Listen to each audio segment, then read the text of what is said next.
Bonjour à tous et toutes, c'est Nessendil sur Arcane. Non, pas du tout. Aujourd'hui, on va papoter. On va papoter, tout simplement. Je vous montre, Sansa est avec moi. Elle est sur mes genoux, elle a froid. Il fait froid. Oh, il fait froid du collet. Elle est sur les genoux, elle est avec nous. Aujourd'hui, comme vous l'avez vu dans le titre, on va parler anecdote d'animalerie. C'est quelque chose que vous m'avez demandé en fait dans la FAQ, parce que c'est quelque chose dont j'ai parlé. Et donc vous me l'avez demandé et je savais pas quoi vous mettre comme je gigote, j'aime bien. Vous me connaissez, je suis en train de gigoter en webcam, j'ai tellement du mal à voir ça là. Et donc, anecdote d'animalerie. Alors, on va pas parler du côté vendeur en animalerie, c'est affreux, faut pas, les animaux, les animaleries, blablabla. Pas de débat, c'est pas le but de la vidéo d'aujourd'hui. On pourra pourquoi pas en faire une un jour sur vraiment le métier d'animalier. Là, c'est juste des anecdotes pour rigoler un petit peu. Alors, c'est un métier que j'ai fait en grande enseigne pendant environ 4 ans. Je l'ai refait un petit peu quelques mois en arrivant en Belgique dans une autre enseigne. C'est un boulot que je ne veux plus faire, que je veux plus faire du tout. Et c'est un boulot que j'ai fait il y a beaucoup d'années maintenant. Mais je vais vous raconter quelques anecdotes rigolotes. Donc, on va commencer par les anecdotes rigolotes et on fermera par les trucs pas cool, donc les abandons d'animaux qu'on a malheureusement beaucoup en animalerie. Et donc, le souci quand on est vendeur en animalerie, quand on est animalier, c'est qu'on est un monstre, on est un méchant. Les vendeurs en animalier sont tous affreux, blablabla. Bla bla. Vous avez beau faire tout ce que vous voulez, tout ce que vous pouvez pour que les animaux soient le mieux possible. Il y a toujours des gens qui vont venir dans l'animalerie en partant du principe que vous êtes un horrible monstre, tortureur d'animaux, et qui vont vous traiter comme tel. C'était un dimanche, il y avait un monde de malades. Donc c'est une grande enseigne qui ouvre le dimanche. Il y avait vraiment un monde de dingue. J'étais en train de servir des poissons côté aquariophilie. J'étais sur un escabeau, parce que c'était vraiment immense, et pour les poissons du haut, on faisait sur escabeau. Donc j'étais avec un client, et il y avait plein de monde derrière le comptoir, qui faisait la queue et tout. Et il y a une dame très stricte, très pincée, qui passe, qui s'en fout de la queue, qui passe, qui vient sur le bord, et qui m'interpelle. Il y a un problème avec un lapin, très agressivement. J'étais responsable des rongeurs, je savais rongeurs, lapins, furets quand il y en avait, je savais très bien que mes animaux allaient très bien, et j'étais occupée avec un client. Donc j'ai dit à la dame, bon, c'est bien gentil, je suis avec un client, on verra ça après. Elle l'a très mal pris, elle était extrêmement énervée, elle parlait très fort, du coup les gens la regardaient, voulaient savoir ce qui se passait, elle était contente, elle avait l'attention sur elle. Et mon collègue qui venait de terminer avec un autre client au poisson me dit écoute, je termine avec ton monsieur, va voir la dame parce que là ça le fait pas. Je descends dans l'escabeau, je m'excuse auprès du client que j'étais en train de servir et je suis la dame jusqu'à la partie rongeur et jusqu'au lapin. Donc on arrive devant le box des lapins. Donc les lapins ils avaient un truc immense quoi, ils avaient un immense box. Qui était fermé avec un grillage. On avait fait une grande trappe en grillage qui était fermée à clé parce qu'on nous volait des lapins. Et donc c'était fermé à clé et j'arrive, je regarde, je comprenais pas ce qu'elle me voulait. Elle voit bien que je comprends pas ce qu'elle me veut, donc elle s'énerve, mais là le lapin, vous voyez bien, il est mort. Alors pour ceux qui ont déjà eu des lapins ou qui ont des lapins, vous savez que les lapins, des fois, ils dorment comme des grosses merdes, complètement allongés sur le côté, entièrement aplatis. Et donc là, ils dormaient vraiment une grosse loque. Non, il va bien le lapin. Mais vous voyez bien que non. Et elle criait très fort, elle parlait très fort, il y a plein de gens qui regardaient. Elle commence à me les... Donc je vais chercher la clé du box, j'ouvre le box, et donc forcément... d'ouvrir le box, de manipuler le box, le lapin s'est réveillé. Et je sais pas ce qui m'a pris, j'ai pété les plombs, surtout qu'au niveau introversion et timidité, à l'époque, mais vous imaginez même pas, je sais même pas comment je faisais pour être vendeuse.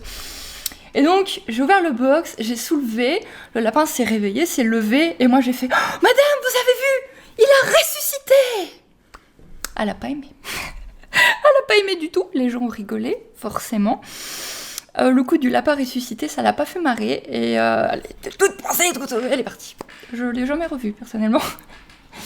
Donc voilà, j'ai refermé ma trappe à lapin, j'ai fait bien dodo, et je suis retournée servir mes petits poissons. Donc voilà, des fois il faut en rire du côté, on est des monstres. Non, les animaux ne sont pas forcément mal, des fois on s'en occupe très bien. Et donc là, je me suis un petit peu vengée ce jour-là. Et j'étais très fière de moi, très fière de moi. Mais il y a des fois où on essaie de rire, de s'amuser avec le client et ça marche pas du tout. Et là, vous avez un moment de solitude. Et là, c'est moi. Ce jour-là, c'est moi qui ai eu un moment de solitude. Donc, je servais des poissons rouges pour un monsieur. Mais le monsieur... alors, pour ceux qui connaissent Big Bang Theory, vous imaginez Sheldon, quoi. Sheldon, ont pas le même physique et un peu plus âgé. Et essayez mentalement de visualiser Sheldon. Et donc c'était aux poissons rouges, donc pareil, les poissons rouges, ils avaient des bacs avec un volume d'eau monstrueux. Et donc, pour vous expliquer comment on servait les poissons, alors si vous y connaissez pas en aquariophile, ça peut être un peu compliqué pour vous, mais on utilisait les pondoirs, dans lesquels on met normalement les alevins à grandir, qu'on mettait sur le bord des aquariums, on mettait nos sacs plastiques dedans, on mettait de l'eau, et ensuite on mettait les sacs plastiques dedans. Et pour les poissons rouges, comme on mettait beaucoup d'eau dans les sacs, des fois ça dépassait un peu. Donc vous aviez votre truc en plastique et des fois l'eau dépassait de ça. Donc il fallait bien serrer le sac, c'était pas hyper stable. Et donc j'étais en train de servir les poissons du monsieur, donc vous imaginez, je sais pas, c'était des bacs de plus de 100 litres, je crois que ces trucs-là, ces hexagonales-là. Et le monsieur, il voulait vraiment celui-ci en particulier avec la petite tache. Vous imaginez, parmi 50 poissons rouges, je m'éclatais.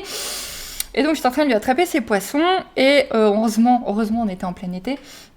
J'avais une collègue qui était en train de... Donc, il y avait les bacs à poissons rouges, et il y avait les grands...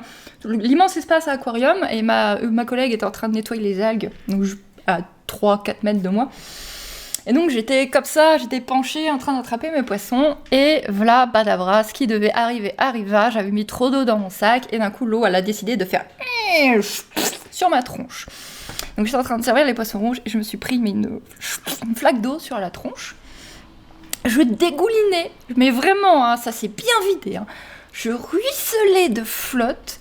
Et dans ma honte, hein, j'ai décidé de prendre ça avec bonne humeur. Surtout que derrière, ma collègue, elle sait pas, elle a éclaté de rire, hein, elle était à fond. Hein. Donc la collègue était morte de rire. Donc je me suis dit, allez, joue le jeu, quoi. T'as honte, mais c'est pas grave. Donc je me suis mis à rigoler. Et là, je regarde le client, Sheldon. Mon poisson. Oui, monsieur. Et donc, dégoulinante. J'ai ravalé ma fierté et j'ai continué à servir les poissons du monsieur. Je les ai servis, j'ai fermé mon sac, je lui ai donné son sac, très souriante, très dégoulinante. Et je suis ensuite allée me sécher au vestiaire. Et lui, mais pas un sourire, quoi. Même pas un petit sourire, rien. Mais même pas une esquisse de... Et ma collègue derrière qui était... Ouais, ça va, c'est bon. Donc on rigole des fois en animalerie. Alors j'essaie de vous trouver des anecdotes animaux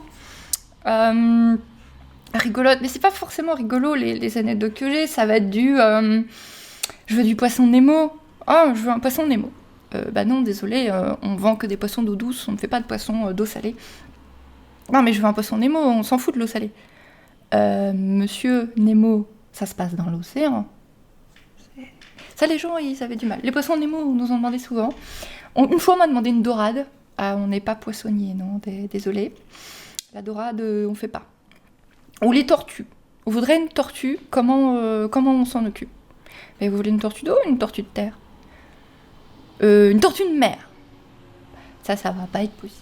Vous pouvez pas avoir une tortue de mer. Ça va pas être possible. Je sais pas, c'est vraiment des trucs comme ça, des petites choses qui reviennent. Avec mes collègues, on était assez méchants avec un client, mais sans qu'il le sache. On a un client qui venait tout le temps, et c'était vraiment le gage, quoi. Celui qui allait s'en occuper, c'était un gage. Et on était très méchants parce qu'on l'appelait le maqueux de cadavre. C'est vraiment méchant. Mais en fait, le monsieur, il sentait extrêmement fort et extrêmement mauvais de la bouche. Et mon collègue qui était extrêmement comique, qui faisait des blagues tout le temps, qui nous faisait bien rire, heureusement il mettait de l'ambiance là-dedans, il avait décrété qu'en fait il mangeait des cadavres d'animaux sur l'autoroute. Non mais c'est dégueulasse ce que je raconte. Et que donc ça restait dans ses dents, et, vu qu'il les lavait pas, et que ça... à l'intérieur quoi. Donc c'était le maqueux de cadavre, et quand on le voyait arriver, c'était un petit peu... qu'il allait y aller, quoi. C'est méchant, c'est très très très très très méchant. On s'amuse comme on peut, on se venge comme on peut des mauvais clients. On avait un autre client qui était très rare. Alors dans les surnoms de clients, on avait Monsieur Poulet.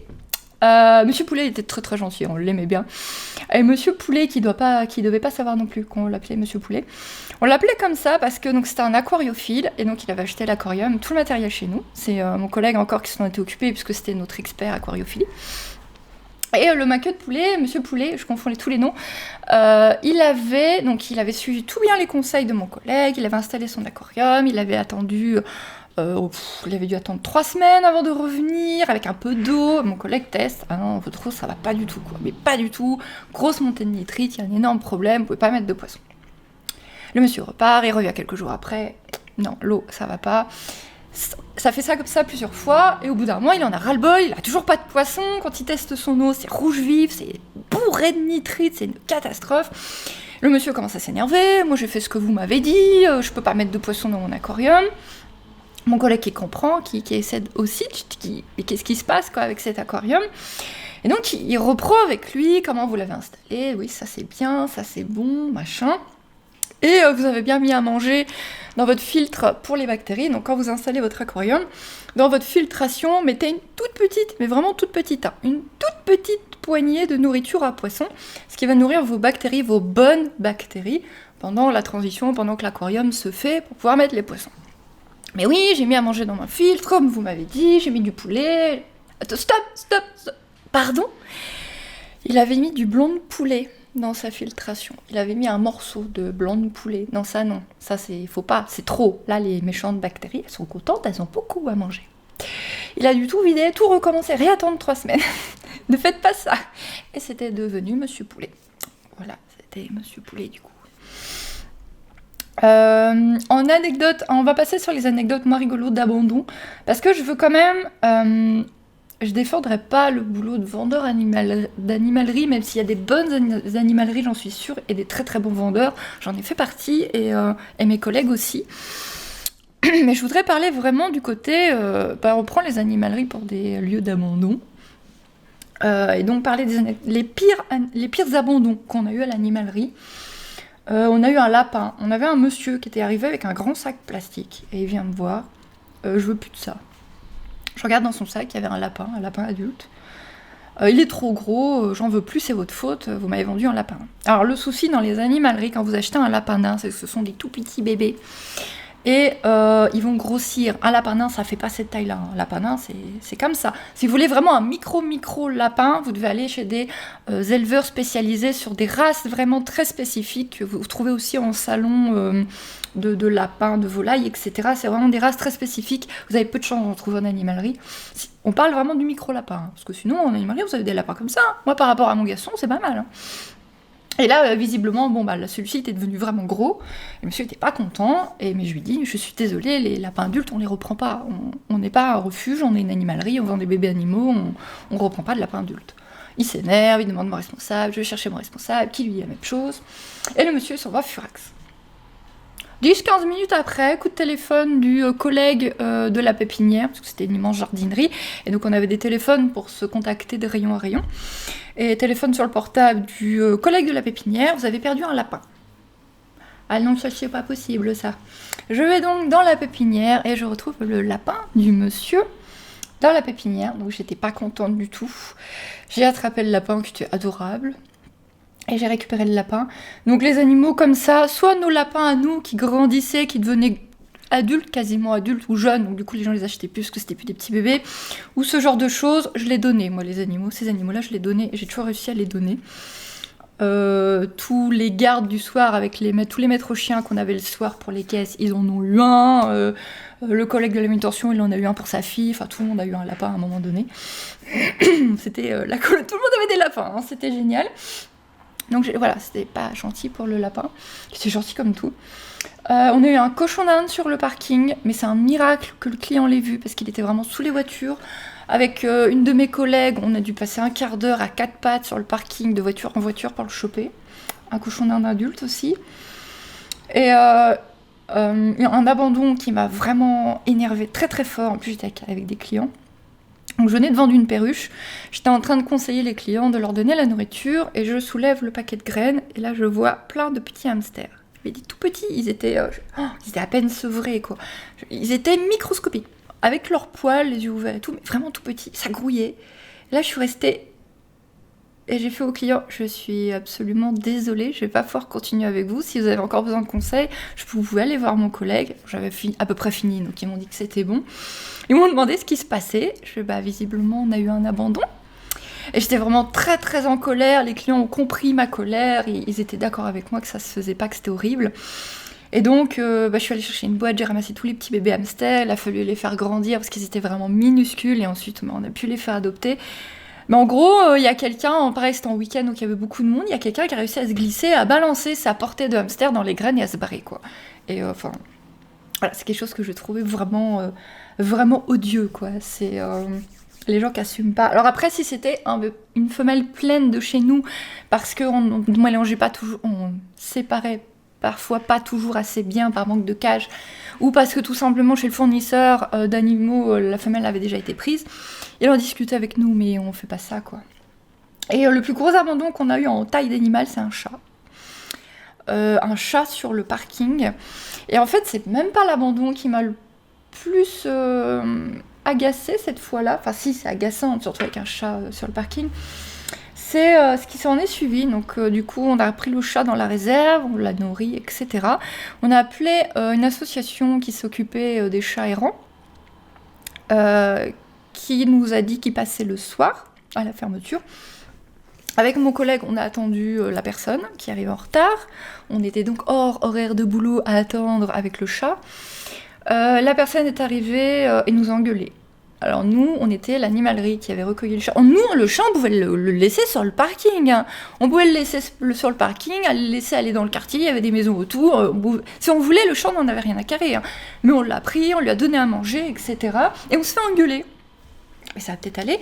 On se fait engueuler, c'est un chat adulte, qu'est-ce que vous voulez qu'on en fasse Mais c'est pas notre problème, quoi. Nous, on a géré le chat toute la journée, c'est pas nous qui l'avons abandonné. Vous êtes une association de protection des chats, c'est votre spécialité, vous prenez le chat, vous essayez d'en faire quelque chose, quoi. Donc un peu engueulade avec la nana, c'était assez spécial. Terminer plus tard, après avoir géré un chat, se faire engueuler, c'est assez spécial. Je crois que je vais arrêter là. Ça en fait déjà quelques-unes, voir un petit peu ce que vous en pensez, comment ça passe, si vous en voulez encore, si c'est un sujet où vous voulez en reparler, je sais pas trop, c'est un sujet quand même spécial, les animaleries, les vendeurs en animalerie. J'ai des gentilles anecdotes, j'ai des méchantes anecdotes, j'ai des rigolotes, j'ai des pas rigolotes. Voilà, vous voyez, vous me dites si vous en voulez une autre. Et voilà, moi je vais vous faire des bouchons, ce petit week-end qui se termine. Je vais vous dire à bientôt. N'oubliez pas les likes, c'est important. Les abonnements, si ce n'est pas déjà fait, allez, je vous assure, ça va vous plaire. Et les liens qui sont sous la vidéo, il y a toujours plein de liens fort utiles et fort intéressants. Je vous fais des bisous, je vous dis à bientôt. Bye bye tout le monde, on reprend Bibi. Non, parce qu'elle est toujours là, hein. Elle est toujours là, ça vous verra. Voilà, au revoir. Mais moi, je faisais dodo. Moi, tu m'embêtes. Allez, bye bye.